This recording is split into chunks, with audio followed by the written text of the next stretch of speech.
IPL এর ৬৫ নম্বর ম্যাচটিতে মুখোমুখি হতে চলেছে সানরাইজার্স হায়দ্রাবাদ এবং রয়্যাল চ্যালেঞ্জার্স বেঙ্গালুরু। যেখানে বন্ধুরা এই ম্যাচটি হতে চলেছে নিউট্রাল ভেন্যুতে, এই ম্যাচটি হতে চলেছে লখনৌতে। লখনৌর একানা স্টেডিয়ামে এই ম্যাচটি হবে। আর এখানকার পিচ নিয়ে তোমাদেরকে আর বলার কিছুই নেই, তোমরা অলরেডি এই সিজনে দেখে নিয়েছো যে এখানকার পিচ একদমই প্রপার ব্যাটিং পিচ রাখা হয়েছে। এবং আগের ম্যাচটিতে আমরা এখানে দেখলাম লখনৌ সুপার জায়ান্টস এবং সানরাইজার্স হায়দ্রাবাদ টিমের মধ্যে যেই ম্যাচটি হলো কদিন আগে, সেখানেও আমরা দেখলাম একটি হাই স্কোরিং ম্যাচই হলো, রান চেস হলো। তো এখানে প্রথম ইনিংসে যদি 200+ স্কোর হয়, 200 থেকে 210, 220-র মধ্যে টোটাল হয়, আমার এখানে মনে হচ্ছে একটি ভালো টোটাল হতে পারে। এবার দেখার বিষয় থাকবে এখানে আরসিবি বা এসআরএইচ, যেই টিম এখানে প্রথমে ব্যাটিং করবে সেই টিম কত রান এখানে করতে পারে। আর যেখানে সানরাইজার্স হায়দ্রাবাদ টিম এখান থেকে অলরেডি বাদ পড়ে গেছে প্লে অফসের দৌড় থেকে, তাদের এখান থেকে হারানোর কিছুই নেই। তবে সানরাইজার্স হায়দ্রাবাদ টিম অবশ্যই চাইবে তাদের বাকি যে দুটো ম্যাচ আছে গ্রুপ স্টেজের, সেই দুটো ম্যাচই জয়লাভ করতে, দুটো ম্যাচই জিততে। অন্যদিকে বন্ধুরা আরসিবি টিমের কথা বললে, এখানে বন্ধুরা আরসিবি টিমের কিন্তু বাকি দুটো ম্যাচ খুবই গুরুত্বপূর্ণ ম্যাচ। কারণ বন্ধুরা এখানে এই মুহূর্তে আরসিবি টিম পয়েন্টস টেবিলসে 2 নম্বর পজিশনে আছে। তাদেরও যে 12টা ম্যাচ হয়েছে সেই 12টা ম্যাচের মধ্যে তারা 8টা ম্যাচ জিতেছে, একটি ম্যাচ তাদের কেকেআর এর বিরুদ্ধে বৃষ্টির কারণে ড্র হয়েছিল এবং এই মুহূর্তে তারা 2 নম্বর পজিশনে আছে। তবে বন্ধুরা এখান থেকে তারা যদি তাদের বাকি দুটো ম্যাচ জিততে পারে, তাহলে তারা পয়েন্টস টেবিলসের হয়তো 1 বা 2 নম্বর পজিশনে ফিনিশ করতে পারবে। ফলে তারা সরাসরি কোয়ালিফায়ার 1 ম্যাচ খেলতে পারবে। যেখানে বন্ধুরা জিটি টিমের দুটো ম্যাচ বাকি আছে।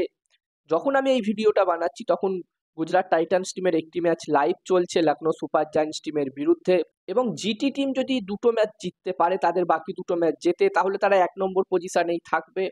এবং বন্ধুরা আরসিবিরও 17 পয়েন্ট আছে এবং পাঞ্জাব কিংস টিমেরও 17 পয়েন্টই আছে, এবং পাঞ্জাব কিংস টিমেরও দুটো ম্যাচ বাকি আছে। যদি এখানে পাঞ্জাব কিংস টিমও দুটো ম্যাচ জিতে নেয়, তাহলে বন্ধুরা এখানে কিন্তু দুটো টিমের মধ্যে যেই টিমটির রান রেট বেশি থাকবে সেই টিম কিন্তু পয়েন্টস টেবিলসে 2 নম্বর পজিশনে ফিনিশ করবে এবং কোয়ালিফায়ার 1 ম্যাচ খেলতে পারবে।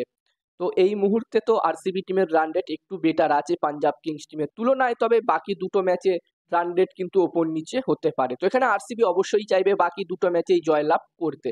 দেখার বিষয় থাকবে এখানে আরসিবি বাকি দুটো ম্যাচ জয়লাভ করতে পারে কিনা, বিশেষ করে এই ম্যাচটিতে তারা সানরাইজার্স হায়দ্রাবাদ টিমকে হারাতে পারে কিনা। সানরাইজার্স হায়দ্রাবাদ টিম কিন্তু কদিন আগেই এই মাঠেই লখনৌ সুপার জায়ান্টস টিমকে হারিয়েছে। দেখার বিষয় থাকবে এই ম্যাচটিতে কি হয়।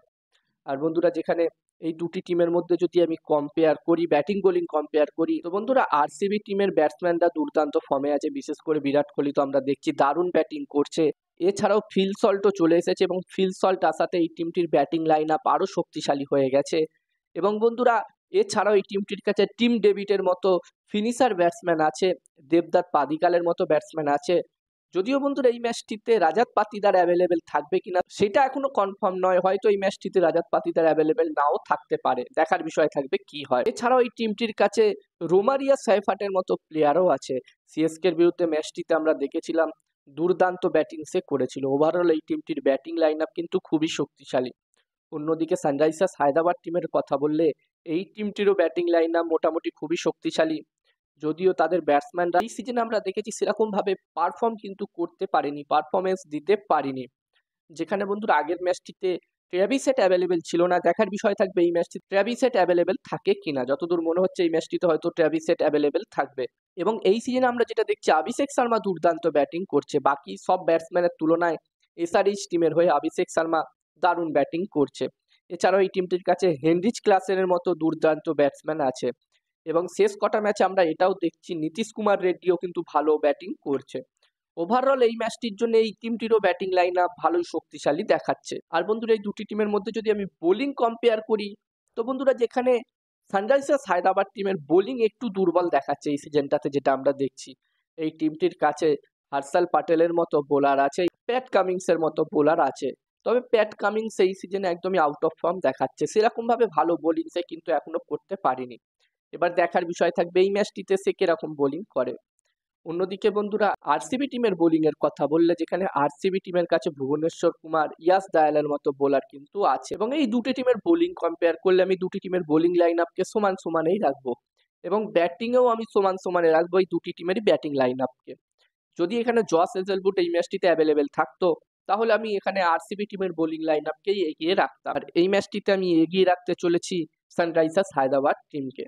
আর তোমরা যদি সরাসরি এই ম্যাচটির ম্যাচ প্রেডিকশন, ম্যাচ রিপোর্ট আমার থেকে জানতে চাও, তাহলে এই স্ক্রিনে দেওয়া হোয়াটসঅ্যাপ নাম্বারটিতে তোমরা মেসেজ করতে পারো। এটা আমার হোয়াটসঅ্যাপ নাম্বার।